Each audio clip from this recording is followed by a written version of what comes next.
मेरा घर, घर सिर्फ दीवालों से नहीं, अगर तुम न होते तो मेरा घर अधूरा होता। नेहा का मूड ऑफ वुड। शूट कहीं भी हो, सुकून तो बस मेरे ही घर में। मेरा श्रृंगार भी अधूरा तुम बिन। घर के हर कोने में तुम समा गए। चलो घर को घर बनाए। आप आए, बाहर आई। Mood off wood, the furniture gallery. नमस्कार, इसके इंडिया टीवी में आप सभी का स्वागत है और मैं हूँ आपके साथ भारती लोधी। आइए बढ़ते हैं खबरों की ओर। कोटा के भित्रिया कुंड पर चंबल नदी में कांग्रेस पार्षदों ने जल सत्याग्रह का प्रदर्शन किया, जिसमें सावन की तेज बारिश से आंदोलन को और भी जीवंत बना दिया। नगर निगम कोटा दक्षिण के पार्षद लेखराज योगी के नेतृत्व में आयोजित इस प्रतीकात्मक सत्याग्रह में भारी संख्या में जनता और समर्थक शामिल हुए। प्रदर्शन के दौरान भाजपा सरकार और नगर निगम के खिलाफ जोरदार नारेबाजी हुई। 2 घंटे चले इस संघर्ष में अधिकारी चुप्पी साधे रहे, लेकिन पार्षदों का आक्रोश, जनता का समर्थन स्पष्ट दिखा। मौके पर पहुंची दादावाड़ी सीआई मांगीलाल यादव ने सुरक्षा का ध्यान रखते हुए प्रदर्शन को शांतिपूर्ण समाप्त कराया। पवन मीना उप महापौर ने कहा कि यह आंदोलन सिर्फ जल सत्याग्रह नहीं बल्कि सत्ता के तानाशाही रवैये के खिलाफ चेतावनी है। पार्षद लेखराज योगी और कुलदीप गौतम ने कहा कि जब तक न्याय नहीं मिलेगा संघर्ष जारी रहेगा। इस आंदोलन ने जनता की आवाज को पूरे जोश और आक्रोश के साथ उजागर किया। दक्षिण के जो कांग्रेस समर्थित पार्षद हैं, उनके धरने का आज लगातार 7वां दिन है। पिछले इन 7 दिनों में हमने लगातार विभिन्न प्रकार से हमारी बात पहुंचाने के लिए, जनता की समस्या पहुंचाने के लिए, इस सोती हुई सरकार को जगाने के लिए हमने कई सारे प्रयास किए। लेकिन दुर्भाग्य है कि आज कोटा की जो जनता ने जो ये सरकार को जिस विश्वास के साथ चुना था, वो सरकार पूरी तरीके से फेल हो चुकी है। आज जनता ने जो विश्वास जताया था कि क्षेत्र में विकास होगा, शहर का विकास होगा, पर वो विकास पूरी तरीके से थम चुका है, बंद हो चुका है। कांग्रेस के समय में जो टेंडर्स निकाले गए थे, उन टेंडर्स को रोक दिया गया।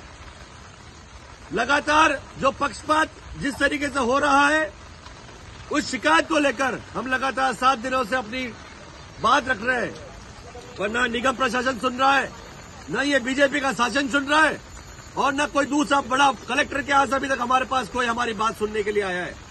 हाल फिलहाल ही जो उपराष्ट्रपति जी और राज्यपाल जी जब कोटा आए, तो हमने उनके पास भी हमारी बात शांतिपूर्ण तरीके से रखने की प्रयास किया, लेकिन इस बीजेपी के सरकार ने पुलिस को आगे किया और हमें रोककर हमारी बात को, हमारी आवाज को दबाने का प्रयास किया।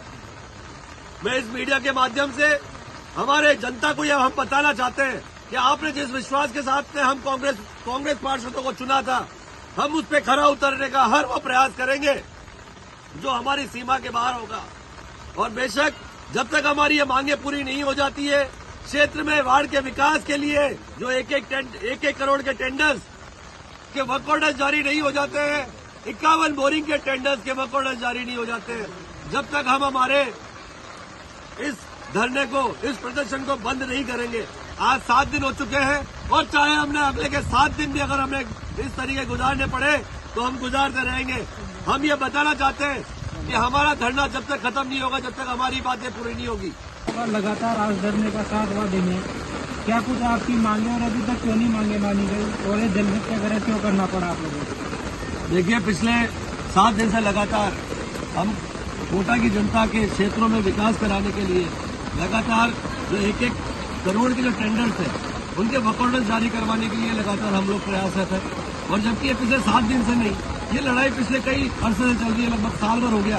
क्योंकि आज से साल भर पूर्व भी ऐसी समस्या सामने आई थी कि बीजेपी के वार्डों में टेंडर्स लगा दिए गए, कांग्रेस के वार्डों में टेंडर्स नहीं लगाए गए। तब भी हमने एकजुट होकर संघर्ष करना पड़ा, धरना लेना पड़ा, प्रदर्शन करना पड़ा, और तब कहीं जाकर टेंडर्स लगे। अब आज बीजेपी के वार्डों में वर्क ऑर्डर्स जारी हो चुके हैं, उनके यहाँ पे काम चल रहे हैं, पर हमारे नगर निगम कोटा दक्षिण में जो कांग्रेस समर्थित पार्षद है, उनके यहाँ पे वर्क ऑर्डर्स देने में ढिलाई बढ़ती जा रही है। हमने कई बार पत्राचार के माध्यम से, ज्ञापन के माध्यम से व्यक्तिगत मुलाकात करके अधिकारियों को, शासन और प्रशासन को हमने गुहार लगाई, लेकिन हमारी बात कोई सुन नहीं रहा। फिर परेशान होकर हमने पिछले 7 दिन से लगातार हमने ये तय किया कि हम लगातार हम धरना प्रदर्शन करेंगे। और दुर्भाग्य है कि कोटा की जनता ने जिन जनप्रतिनिधियों को चुना है उन चुने हुए जनप्रतिनिधियों की आवाज को भी दबाया जा रहा है। आज ये बीजेपी के जो शासन है, प्रशासन है, ये हम कांग्रेस पार्षदों की बात को अनसुना कर रहे हैं और हमारी बात जो हम पहुंचाना चाह रहे हैं उसे मानने के लिए कतई जो है वो मुकर चुके हैं। पर हम सब कांग्रेस पार्षद पूरी तरीके से अडिग हैं, क्योंकि आज कोटा की जनता ने हमें जिस विश्वास के साथ में आज चुनाव जिताया है, हम उस विश्वास पे खरे उतरने के लिए हमारा हर वो प्रयास करेंगे जिसमें हमें हमारी सीमाएं भी अगर पार करनी पड़े तो हम सीमाओं के बाहर भी जाएंगे। जब तक ये धरना जब तक चलता रहेगा, जब तक हमारे 1-1 करोड़ के वर्क ऑर्डर्स पूरे नहीं हो जाते, जब तक हमारे 51 जो बोरिंग्स है उन बोरिंग से वर्क ऑर्डर्स नहीं दिए जाते, तब तक हम लोग ये धरने को खत्म करने वाले नहीं है। चाहे हमें जल सत्याग्रह करना पड़े, चाहे हमें गिरफ्तारी देनी पड़े और चाहे हमें किसी प्रकार का कोई भी प्रदर्शन करना पड़े, उग्र आंदोलन करना पड़े, हम हर हद पार करने के लिए तैयार हैं। कल से क्या कुछ आपका रुक रहेगा इस बारे में? देखिए, आज हमारा 7वां दिन है। 7वां दिन हमने आज जल सत्याग्रह के रूप में हमने तय किया है। बता देंगे आपको, रोक दिया मैंने, रोक दिया।